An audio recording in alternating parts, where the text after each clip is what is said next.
Hey church, Pastor Mark here, and I hope you're having an incredible day. You're watching The Daily, where I take 3 minutes to connect with you and encourage you in your faith. It's all a part of our goal to become a Christ-centered community, driven by the joy of the gospel, to make disciples who make disciples. Let's start off like we normally do with working on our memory verse. This week it's from Matthew 6. Matthew 6:3 says, "But when you give to the needy, do not let your left hand know what your right hand is doing.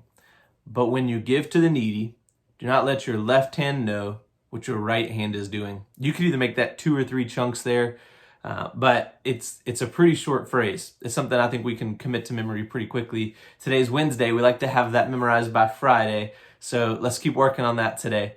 But when you give to the needy, do not let your left hand know what your right hand is doing.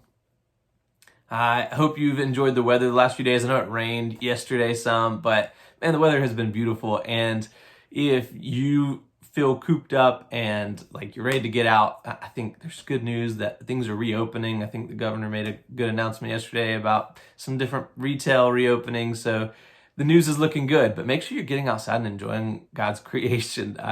He's given us nature for His glory and for our enjoyment. So make sure you're getting out and enjoying the trees and the grass and the wind. I mean, it's all there for our benefit and for us to glorify Him through.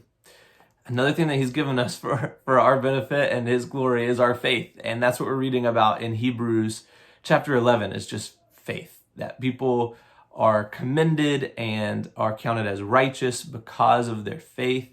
And God is just giving us account after account of people who are faithful. Let's continue reading in Hebrews 11.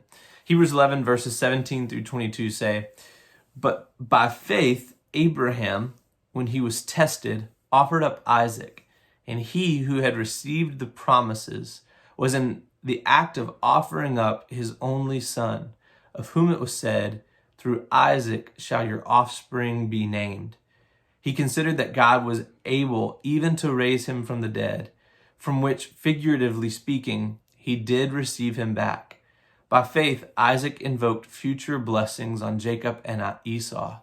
By faith, Jacob, when dying, blessed each of the sons of Joseph, bowing in worship over the head of his staff. By faith, Joseph, at the end of his life, made mention of the exodus of the Israelites and gave direction concerning his bones." The story of Abraham is one that I've talked to a lot of our Wingate students about, because almost all of them talk about it in their GPS class about Bible. They take a Bible class, and not all the professors believe what we believe about the Bible, but all of them seem to talk about Abraham and Isaac. And I love that Hebrews 11 teaches us about Abraham's mindset, that God had made him a promise. And that promise was that Isaac was going to give him offspring that numbered like the stars in the sky and sand on the seashore. And so if God asked him to sacrifice him, then God was going to bring him back to life. That he trusted God's word.